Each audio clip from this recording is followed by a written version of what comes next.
Welcome to the Subspace Exploration Project, a personal journey into kink, non-monogamy, mental and emotional health, gender expression, and building community.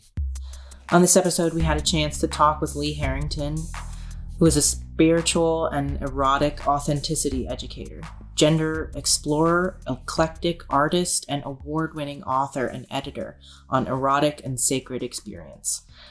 It was amazing to get a chance to talk with Lee about exploring ways of being our authentic selves while doing what we can to build and maintain our communities. Before we get to our interview with Lee, let's quickly introduce ourselves. My name is Todd, and I put this mess together. So this show is a bit of a continuation of a podcast I produced back in 2011, co-hosted by Janet Hardy, Janae Wild, and Sarah Black. That show had a very similar focus, but relied mostly on the experiences and expertise of big-name guests. The Subspace Exploration Project is, to a certain extent, something that parallels my own exploration of kink, sex, non-monogamy, gender expression, and discoveries I'm making in my attachment style, how my mental health and neurodivergence intersect and shape all the different ways I connect with and honor the people in my life. I think the least interesting thing about this show is myself. I'm a white presenting, gender non-conforming older guy, 15 years into embracing non-monogamy, finally jumping into the deep end of the kink community. Why I thought this show needed to happen is because of the brilliant, beautiful, loving, and open people I've met in the kink and queer communities over this last year or so. They shine so brightly despite the terrible, undeniable state of the world. So for me, this show is about meeting those people, hearing about their life experiences, and sharing in moments of self-reflection and discovery. I suppose I'm the resident Gen Z here, so I'm somewhat of at a beginning in my journey of self-discovery, and queer, kinky, trans community has been integral in that journey of self-understanding. I think media like this podcast is an extension of that community, and sharing our experiences is an opportunity for us to learn from one another, young and old. And I myself, as someone who struggles with neurodivergence and trauma, kink has become a safe and healthy place for me to explore my emotions and face head-on my inner challenges. I like to address the stigma associated with kink and show others that there's peace and healing and joy to be had within. Can you tell us a bit about the role of spirituality and how it has guided your journey of self-discovery? Yeah, I was blessed / through challenges raised in a mixed religious household. And my parents, instead of arguing about it, they did that too, but instead they made a decision that I should go to everywhere and everything. I should go to mosque and synagogue. I should go to temple and church. And there were places that tasted alive, that felt real in my skin, and ones that didn't. And when I first started playing privately as a teen, I had those moments as well. But I remember the first time I went to a public play party, and I was a big-titted chick at the time and got picked up by some random heterosexual man whose name I don't remember. And he ended up doing a flogging scene on me, a flogging scene with me. And I had this moment where it felt the same way it felt when I had ecstatic moments in faith, when I had ecstatic moments that were transcendent of time, where time folded in on itself and the world was sparkly and not the same, and it felt like touching the universe, that it was something more than what it was. And afterwards, I remember turning to him and saying, "Oh my God, that was the most transcendent, beautiful, powerful, spiritual moment." And his response was, "But it was just a flogging." And it very much set this path for trying to figure out not just how I chase that thing, because that's as somebody with dances with addiction, that is not necessarily the path I want to follow. But finding those moments of being able to tap in, and that very much has informed who I connect with in kink communities, right? Who else is exploring in those ways rather than only being rope vending machines? Who is doing these things that wants to connect on a bigger level or have these other conversations, not deeper, because the tech side and the getting off side can be huge and beautiful conversations, totally hot. But this other piece as well, and then also looking for and finding groups around the world that were diving into these things too. So that's been part of my last 25 years. Actually started privately 30 years ago. So yeah, it's wild, but it's been an interesting and fun ride at times. Now, your parents made you go to a lot of different places. Was that... I was raised Unitarian Universalists, and so when we went to UU Church, that was kind of like they would bring in a lot of different teachings from a lot of different religions, which is something that me and my family greatly appreciated because there is so much to take away from everybody, and what their practices have to offer. So that's interesting. And I get the like, wow, everybody has their own flavor that is like so very palpable to me. And, finding that in kinking and sex is a really nice refuge for when you've, at least for someone who has kind of abandoned religion and spirituality, to find that taste again. And with this conversation that you bring to it with like how to translate ideas from spirituality to how you're experiencing the world with your own kind of idea set and values. Yeah, I feel there can be unexpected blessings that come out of those dark moments of discordance in life. For them, they were on such profoundly different paths and shouldn't, in my opinion, have ever been together in the first place. Yeah. But stuck together for many years past what was a good fit for the two of them. Yeah.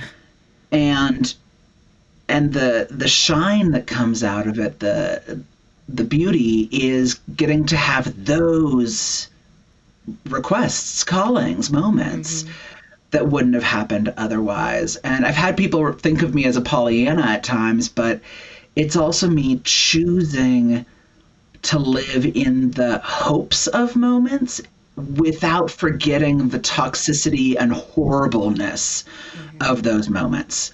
Yeah. I'm not going to set aside the really dark things that happened, but I don't need to live in them all the time. Like, yes, I've been in abusive master-slave dynamics on the S side. Yes, I've been in really toxic scenes that have left me physically harmed or emotionally harmed for extended periods of time. And my desire for human connection, my desire for pleasure and hedonism asks me, what can you find out of these life experiences that have beauty and hope and joy embedded in them? Yeah. But also not forget that shit. Yeah. Right. That's something I was interested to hear you talk about because my experience with religion was I was abused by it. And so finding those moments where it feels real to me is very rare, and kink is one of the places that I did happen to find that sort of space, and being vulnerable is a huge one. Being able to be vulnerable, feeling safe enough to be vulnerable, and bringing it all back to just that experience that I would have never thought of it as spiritual necessarily, but that's as close as I would get. Yeah. Well, and the words sometimes get in the way of our experiences. Mm-hmm. When the word spiritual has been co-opted by the construct of religion or dogma, it doesn't always leave space for those of us like yourself, Ronen, who have been so profoundly harmed by dogmatic structures and religious organizations and systems.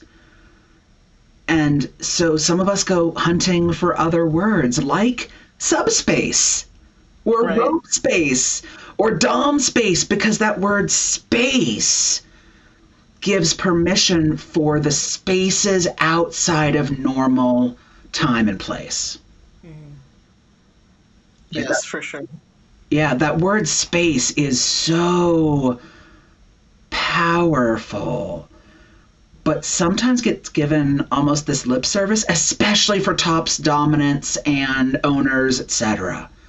Like it gets given this, like, you know, oh, well, no, it's for subs. Subs go into this. And I'm like, well, but what about those moments when I, as a top or a daddy or a handler, have the world melt away and all there is my partner's eyes as they hand that trust to me, and I trust myself to be that vessel that can hold them and me safely, and nothing else matters. I've been in play spaces in dungeons where people are like, oh, did you hear so-and-so screaming? That was such a hot scene. And I'm like, what? What are you talking about? Because all that mattered in that moment was me and the rope and my breath and feeling my partner tug on that line. The rest was superfluous. The rest did not matter. And it's not to say other humans don't matter.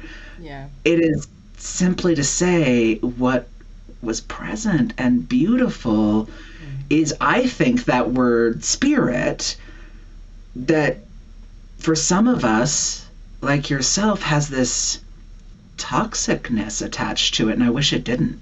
Yeah. Right. That's definitely something personally I've been working on not attaching it to so much.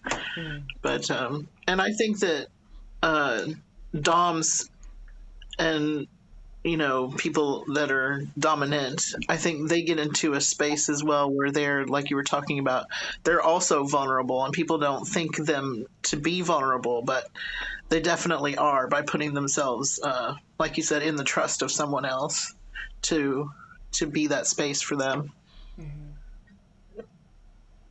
When we talk about the vulnerability of whatever the left side of the slash is, right? If we've got top, bottom, dom, sub, anyone on the left side of the slash.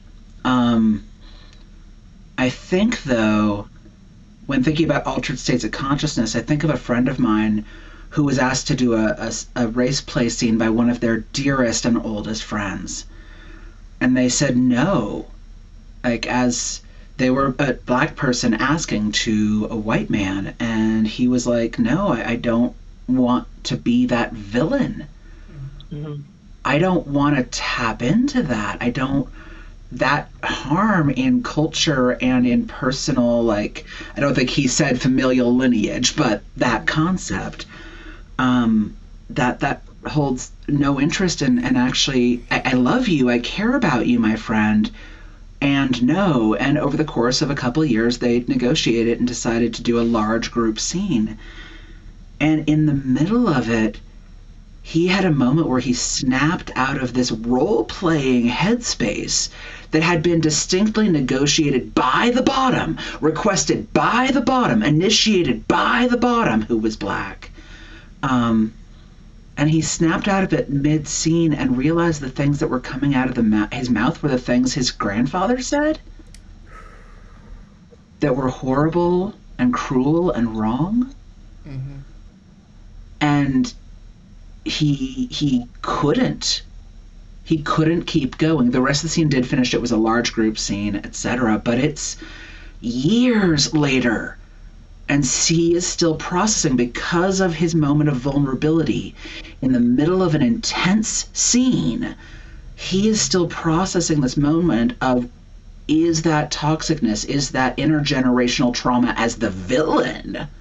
Yeah. Right. Is that still in my family line? Is that in my body? Yeah. In which case, what is the massive work I can do in anti-racism to hack my own psyche to never have that happen again, where I realize, oh shit, that's there. Mm-hmm. And for folks I know in general who in role-playing play the villain, facing where is the parts of my desire for that in combination with what parts of me need the love and attention to not go there again. Yeah. Mm-hmm. Yeah, absolutely. And it's something that I think about. It's something I think about a lot, is that experience of his, because it's not the exact story I've lived in my scenes, but it reminds me of that intersection of vulnerability and intense exploration. Yeah. You definitely learn things about yourself, for sure, yes. That's a fantastic example, and kind of harrowing also. And I'm someone that has, pretty consistently occupied the right side of the slash as a bottom and submissive, and so I haven't had that feeling of vulnerability with like a top or dom space. But I am generally like a rough person outside of, like kink and stuff, and can be quite abrasive. And so sometimes when I think about getting in some sort of like dom space, I'm like, the expertise that I can bring are the teachings of, my family members and how to be rough and abrasive. I could do that really well. I can make you feel shitty about yourself. If that's what you want. But it doesn't bring me that much joy to actually make someone feel shitty about themselves. And so it is something that I try to reserve for, my other friends with that same upbringing that need an outlet to be abrasive and shitty with somebody else. Not like totally ethically shitty, but, sometimes you got mean guys around. But kink seems like a fantastic space to bring that, like, this is a part of me that like doesn't really work with connecting with other people, but in this container it can work really well with the partner that I'm trying to connect with, because they want to be in this kind of headspace, and I can tap into that part of myself and get vulnerable. Yeah, it makes me think, when you say that, it makes me think of Sir Bobby, who has since passed, out of Pittsburgh, and he referred to in his classes that notion of finding safe places to let out his inner serial killer. Yeah. And having bottoms he could trust. Uh-huh. Having submissives whose act of service was being able to say, we need to stop. Having the courage to know their own mind and speak it out loud rather than swallowing that from him when they didn't have that capacity. And so he had to find people on the right side of the slash who had those skill sets or could build those skill sets. And I am always so delighted, amazed, I don't know the right word, when I meet especially people who are what gets called slave heart, like people who are of that level of longing to be owned, cherished, possessed, etc., who take the time to up their value, to up their own self-worth, to up their own capacity to say no. I am always so impressed with folks who do that, because there is I mean, there's value in that to the person you hand yourself over to. It's so important. And I see a lot of folks who have a mythology that say it's the opposite, right? Like, I need to have no limits. I need to have no boundaries. And that's hot. Like, I can get off to that. Yeah. That's great. But I am someone on the left side of the slash, because my answer is, my orientation is yes. Right? Like, who am I into? What's going on? Like, my orientation is yes. It's about you, who I'm with. Yeah. But when I am on the left side of the slash and somebody allows me the capacity to possess them, if they come with that piece, it is such added value. Absolutely. This get me thinking about my top and dom side. I don't dabble so much in it, but this is, these are exciting thoughts to take with me and in finding other partners or adding to existing dynamics that might allow for it. That's fantastic. I'm eating that up. Well, I wanted to jump into something, and I think Ronen wanted to explore this as well. For the uninitiated, can you explain what kind of spiritual and emotional affirmation one might get from age play? Yeah. Age play is such a passion of mine, to the point that I remember sitting down with Janet Hardy, who I know is a familiar face to some of y'all, when they owned Greenery Press, and was talking about how age-based role-playing, right? The idea that we can, whatever your current chronological age is, playing up or down that spectrum from there, right? So it's somebody who's a 30-year-old playing somebody who is 2 months old, 10 years old, 21 years old, 70 years old, right? It's anywhere up or down the spectrum. And talking with Janet about this and how some people have some false impressions of it, and even in the case of a friend of mine, were threatening to out them if they published an anthology on it. This was a number of years ago, back in like 06, 07. And Janet was like, well, how would that be an issue? I mean, it's people talking about either role playing as compared to role being, which is about diving into your own inner self, right? It's looking into your own history and being like, well, who was I at 4 years old? Who was I at 14 years old? That can be more intimate and can be mirroring to some degree of parts work in therapy.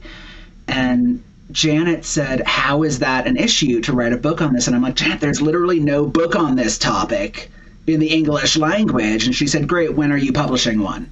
I'll take it. You just have to write it. And I'm like, shit. Got you. Got me, right? And age play can be an erotic experience for some people. I remember talking to a couple who were in their 60s or so, and they used to role play being 18 years old and, quote, sneaking into a bar together. And that was their age play, right? They would sneak into a bar, get drunk, and then go make out on Lover's Lane. And I'm like, that's so hot. And silly and fun, but also stupidly hot. So they can be erotic or sensual for people who enjoy the sensations maybe of having your hair brushed out by mommy and having a partner who will do that. And but on the spiritual side, I think especially with regression, I think about trans people and getting to talk to trans folks who get to live as the boy they would have gotten to be if culture had had different answers for them. Getting to be, right, somebody who was assigned female at birth, getting to be the 9-year-old boy having the blue shit they wanted rather than being forced to have pink. What would it have been like to get to choose overalls instead of being put into a dress? Yeah. That their family or culture said was the right thing to do, even if they knew in their heart that was not the right thing to do. And that degree of empowerment and rewriting the wounds of our heart, even if we don't call it spiritual, I think are powerful. I don't. It's definitely powerful. Yeah. Go ahead. I was just going to speak on how I haven't dabbled so much in the idea of regression. And as a trans person, I continue to have some like dysphoria and disconnection around like sex and my body and who I feel I am versus the body that I see in the mirror and have been told what that body is and what it means and what it's supposed to do. And I think the idea, I haven't come across many ideas of how I would delight in taking part in some sort of age play that felt gender affirming. Because I do a lot of like, I don't know, I can be like quite a kid around some of my closest friends, and they make me feel so affirmed in my gender as this little boy making rude jokes and pull up your pants and stop doing all that shit, and it makes me feel really seen, and I haven't so much needed or found a way to bring that type of gender affirmation into a sex and kink container. But so I would be so interested to hear more from other people who are finding affirmation in whatever kink way that they're going about it. And regression and age play is a prime example of getting to rewrite your story and act it out in ways that feel more affirming to you. So I have a former partner of mine who talks about this story too. Goes by the name online of Trans Bear sometimes, or Werewolf King on TikTok, and which I just think is such a great handle. Werewolf and King. I know, right? And they shoot all this cigar porn and like super grr, and both of us are trans men. Mm-hmm. And we ended up doing a scene in the shower as effectively two 12-year-old male friends exploring each other's bodies. This piece that if you might have had a sleepover, and it was mirroring to some degree a story from another one of my friends who was a man who plays with men, from some of their own youth of exploring with a friend their own bodies and getting to have that. It wasn't formally negotiated. We had formally negotiated what our sexual lines were, mm-hmm. what our body comforts were, what our relationship dynamics were, but this specific scene hadn't been discussed ahead of time. It evolved because we were in the shower and there was this moment of eye-to-eye contact and looking at each other's ass, and it's like, right? Mm-hmm. And well, because some people find it really safe, empowering, or hot to know the details of what's coming down the pipeline. And there's others of us for whom it's create a safe paddock for which our horses can run free. Mm-hmm. And for him and I, it was very much this moment of, we're exploring each other's bodies. And then after the fact, we checked in about headspace. Yeah. And we're like, I was kind of in a 12-year-old boy headspace. Where were you at? And he was like, I was kind of in a 13-year-old boy headspace. And I'm like, great. We read each other well. And it was stupidly hot. Yeah. Right? Stupidly sexy. And we got to have that moment, even if we never formally discussed it, of getting to live a moment of memory that some other men who play with men have. Mm-hmm. Exploring with your friends in the bathtub. Does that bring back memories for everybody? Yeah, a little. It made me think of all of the girl friends that I had growing up. I was always having like a best friend that I was obsessed with. I never did, so I never really sexually explored with them, but there would be times during sleepovers that I would be like, should we like hold each other or something? No, for sure. Let's just go to bed. I'll see you in the morning. For me personally, okay, I have dissociative identity disorder, and I do have younger parts. I'm a very more sensual as opposed to sexual person, and I find that sometimes even when it's not sexual, like just sitting down and coloring like a little kid will put me like so much at ease. But I've definitely had some moments where the 13-year-old boy was there. And, my friend was actually a gay man, but because I was in such a male space, and I didn't have the language for it back then.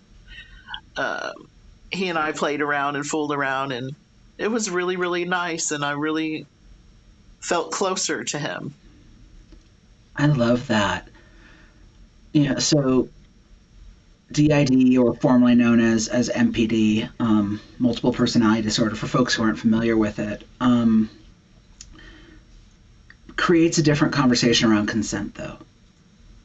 That yes, it's about, at least for me, when I have had experiences either internally in a different part of my life before I did a lot of integration work, and for friends who that is part of their full life experience, it's about having the conversation not just with you as the default person who fronts, but also when others are fronting or present in the mental headspace, right? In the room, as it were.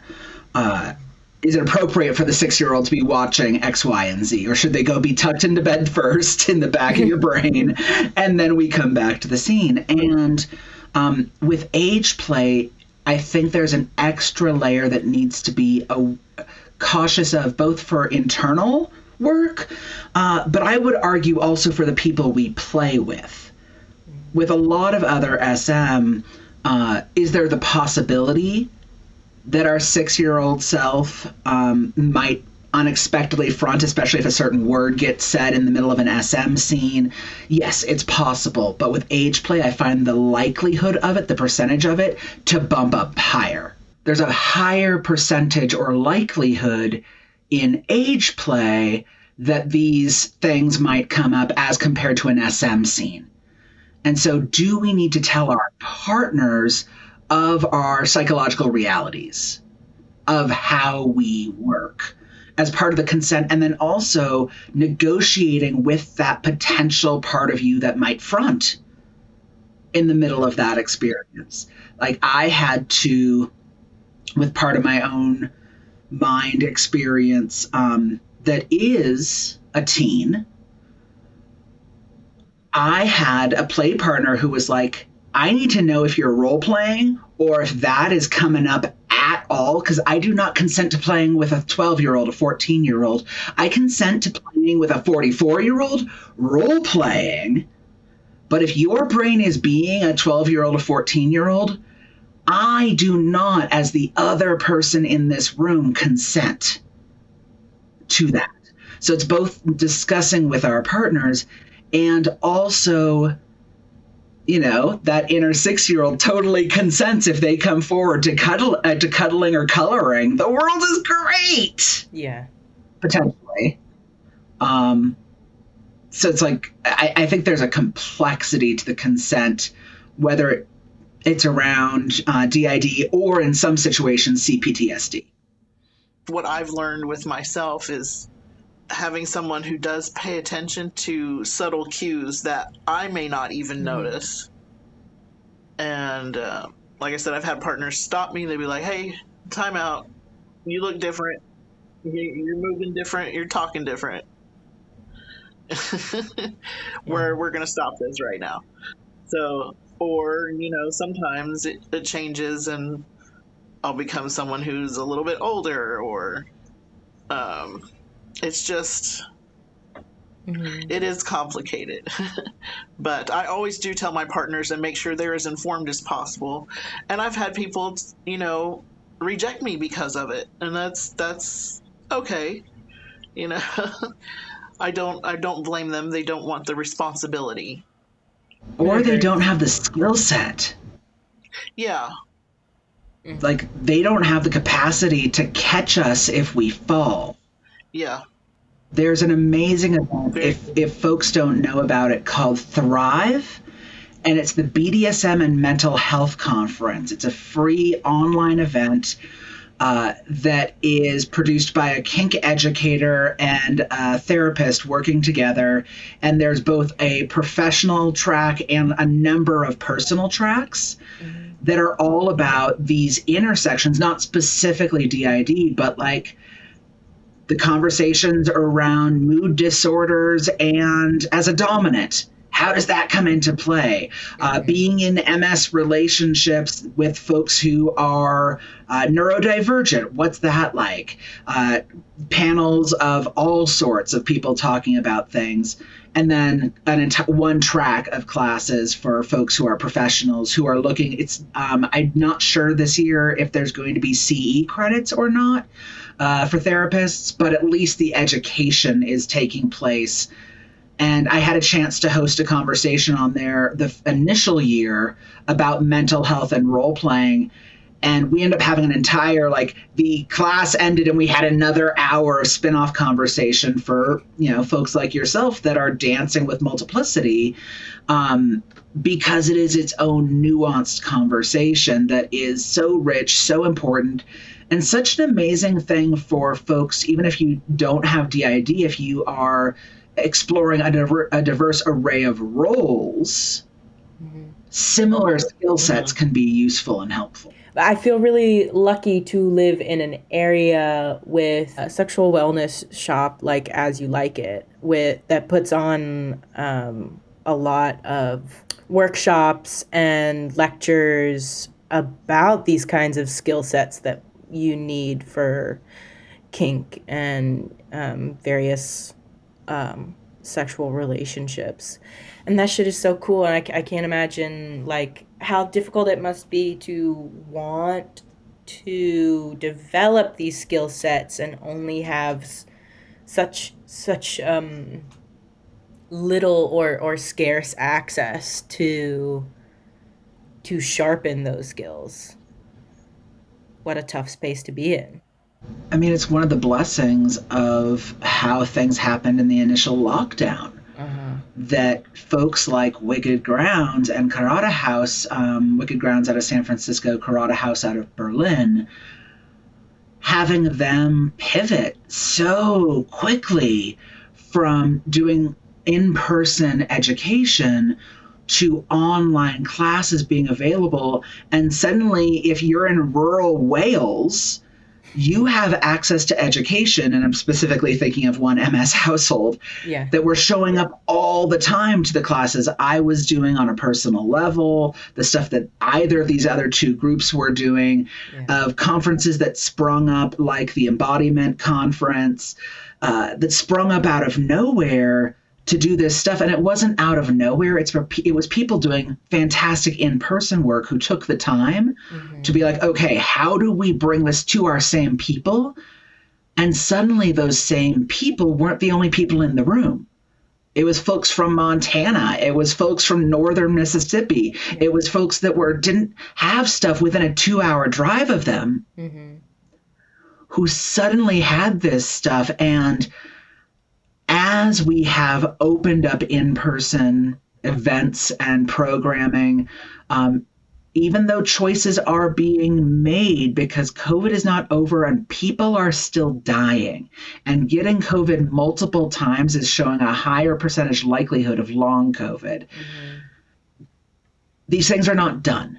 But with these in-person events coming to being again, having us keep online education available and accessible is such an important thing for folks with disabilities, for folks who do not live in large population areas, for folks who have various stress-related mental realities.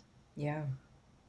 I think us empowering and continuing to give our funds to that for those of us who have the money, continuing to put our butts in the seats so teachers still want to keep doing this stuff, keep doing it. Online access matters, even if you are now choosing to do some in-person stuff. Absolutely. Speaking of online courses, can you tell us a little bit about the crotch rope and butt bondage course you're going to do?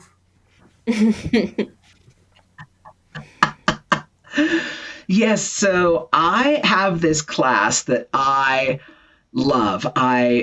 That's on crotch ropes and butt bondage because I love asses. I don't know about any of y'all, but there is something so fun about playing in this region of the body that in the world of rope bondage, everybody's obsessed with chest harnesses and upper body harnesses and Takata Kote and these box ties and all this stuff, right? People are obsessed. But what about the other parts of our body? Doing foot bondage, doing hand bondage, doing leg bondage. And so I developed this class initially when I was going to be going to an event and they were only giving me 45 minutes for a class. And I'm like, how could I strip my classes down? And so I took one of my larger rope classes and took this section out of it. And then I had a chance to do it for Karada House at the Queer Rope Conference. And if people are not familiar with this event, it's an online rope conference internationally that is just for women and trans and non-binary folks. That is who the conference is for, who are into rope on all sides, self-bondage, bottoming, topping, all of the above. Amazing event. And when I was in that class, I had things come out of my mouth because of who was in the room. About the fact that, if you're tying with somebody who has a prosthetic, right, that might be called a packer, that might be called a gaff. So things that are creating an external prosthetic or things that are holding down tissue to be able to have a flat presentation. I found myself talking about how those interact with crotch ropes that had never come out of my mouth before. I knew them, but they just had never happened. Yeah.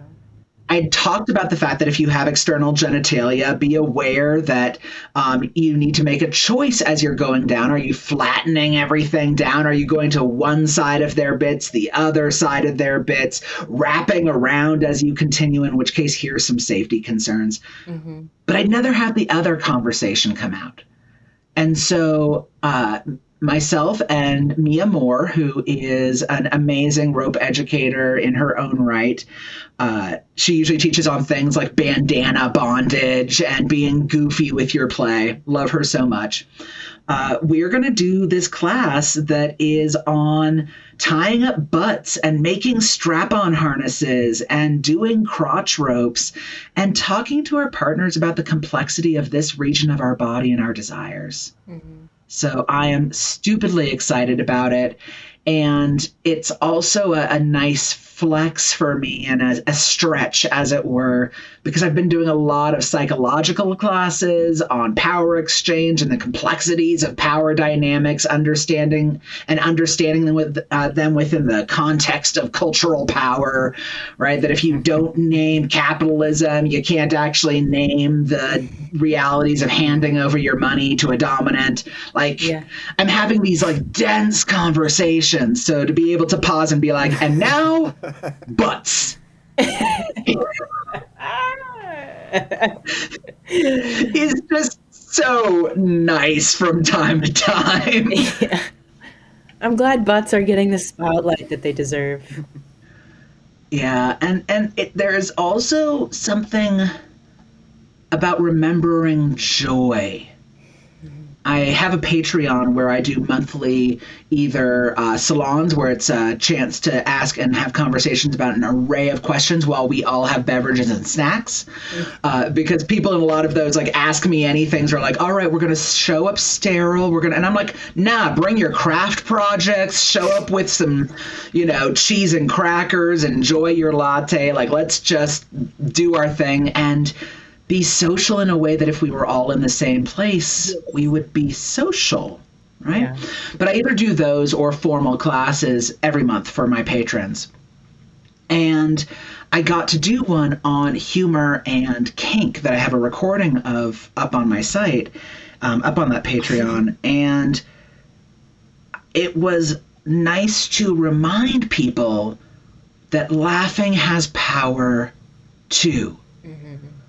That as Del Toshleen, who is a sexuality educator who isn't currently practicing, they like to say, you don't have to be solemn to be serious about something. Mm-hmm. And so to be able to be serious but not solemn, I think is so powerful.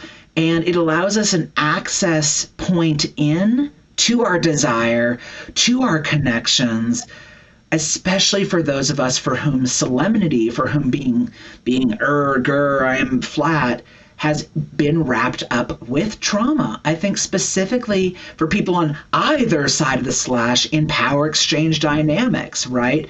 Mommy boy, daddy girl, and daddy boy, like any of that kind of stuff, but owner, property, anybody on these formal things for whom they were told this is what the lines are, suddenly formality doesn't feel safe. Mm-hmm. But laughter creates this door to possibility and self-identity. It lets me go, oh, right, pleasure.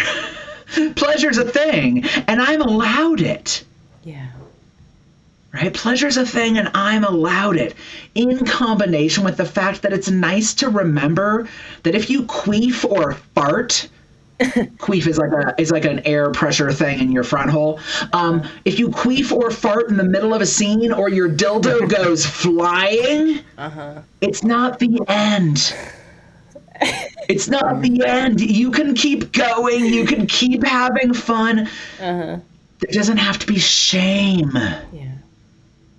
And so many of us with these things were taught shame, and learning that tool set and remembering that the tool set of either outright laughter or the internal giggle that never comes out of your mouth, either of those are so powerful. Yeah. And so, yeah, I think it's important to remember that there is both solemnness and laughter possibilities on a topic that can be very serious. Yeah. There was a time that I was doing a scene with a play partner, and it was the first time that we had involved ass play in it, and I was, wearing my first butt plug.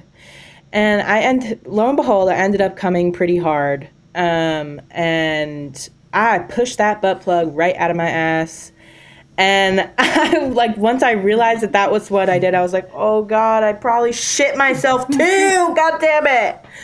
And, I went to the bathroom and I was like, oh, this is so weird. This is so weird. And I went home and I was talking to my roommates about it, and I was like, this is what happened. I need you guys to talk to me about this. And they were like, oh my God, the amount of time that I've just I've got poop on my nose when I was eating my girlfriend out, and I just wiped that shit off, and I continue with my job, and I'm like, okay, so it's fine that I shat my butt plug out. Mm-hmm. And they were like, yeah, no, that's fine. That's normal. You're okay. You have towels for a reason. And I was like, oh, okay. Yeah, no, for sure. Okay. Glad we had that conversation. So yeah, joy and laughter in moments like that is so incredibly important. And I wish I had like laughed more in the moment that had happened and not internally freaked out a little bit. Though if we have partners who have anxiety of some sort around these topics, fears, concerns, if you are the person doing something to or for someone, Mm-hmm. the power of, if they're in that moment of bliss or whatever, they're distracted in some way, they just came, quietly going and grabbing that towel, Mm-hmm. maybe warming it up with some warm water but not hot, coming in, wiping stuff down while kissing them on their pubic area, and having this moment of reconnection while you're doing stuff that you never talk about. Mm-hmm. You just do it, fold up that towel, set it to the side, Yep. and go snuggle them. Yeah. Right? It's Or not quickly something- set that towel in the tub. Yeah. Right? Go set that out of the way, cuddle up with them, and therefore they never had to think about it. Mm-hmm. And if they did think about it, your behaviors as the fucker Mm-hmm. can show, I love you, I care about you, you're okay. And even if it's a hot pickup scene, you met somebody on Grindr, whatever, Yeah. it shows, meh, life goes on, and the person doesn't have to have their next hookup be wrapped in shame. Yeah. And it's just overwhelmingly hot when someone, doesn't have to, like, when they're already thinking about the thing and they don't mention it to you and they just kind of take responsibility for whatever's happening. Like, if I'm freaking out in my head and you start doing that shit, I'm immediately coming down off of that, like, escalation. I'm like, okay, I'm cool, I'm fine. Even if they do realize that happened, I'm not in trouble, it's not gross. They're clearly, like, chill and fine with it. Though I think there, that's why aftercare is so important. absolutely, aftercare is so important for that reason. Though I will offer that if the relationship is on the flip side, let's say you have an erotic embarrassment as part of your long-term dynamic. I know a number of femdoms for who that's how they have part of their play, right, is the embarrassment all the time. Taking that damp towel and throwing it at someone's face and saying, clean the fuck up, can be really silly and fun too, as a way to do that aftercare you're talking about that is important. Is, I heard it described once that aftercare is helping people return to homeostasis. Aftercare is helping somebody return to the day-to-day normal. Mm-hmm. So they're not walking into the world vulnerable and exposed. Yeah. Mm-hmm. And so in the case of that erotic embarrassment relationship, you're getting them out of orgasm headspace and back into the, oh yeah, they possess me and I like it headspace, right? They're returning them to normal, whatever normal means. Yeah. Absolutely. But it sounds like, Ronen, for you, that aftercare, like you've had that be an important thing for you. Oh yeah, it's like you said, the reconnecting and kind of coming down off the mountaintop sort of thing, And you're like, but it's a gentle way to remind you of reality again. Yeah, it's important to remember that the world at large exists. Even if I don't want it to necessarily be, quote, reality, because reality is wherever we place it, right? Somebody's day-to-day reality. I think specifically of people who live in the, quote, Bay Area bubble, Yeah. where it's like, oh, their idea of normal is very different than what normal or real, I think the word you used was reality. Yeah, like whatever reality is for people in the Bay Area bubble is different than the reality of people living in Slidell, Louisiana. Yeah. Though I know a lot of great perverts in Slidell, Louisiana, so I'm not hating on them. I love them very much. You turn over any rock, you'll find a pervert. Guaranteed. You just gotta look. Oh my gosh, this has been This has been so juicy. Thank you so much for having me on this show. It's been fun. I'm delighted. And keep up the great work. The array of people you both have on the show and the conversations y'all have between each other are wonderful and important. Thank you so much for being here, Lee. We really appreciate it. Take care. Bye. Bye. That was the amazing author and educator, Lee Harrington. Every episode, you can join us for a plunge into kink, non-monogamy, sex education, deconstructing the gender binary, queer culture, and how to build healthy communities. Listen in as we talk with and learn from educators, authors, pornographers, health professionals, and people just like you and I. From beginners to veterans, we dive into BDSM, love and heartbreak, mental health, and finding moments of peace and joy amidst the chaos. Hit subscribe, like, comment, and share. Subscribe on Apple Podcasts, Spotify, YouTube, Acast, or RSS feed.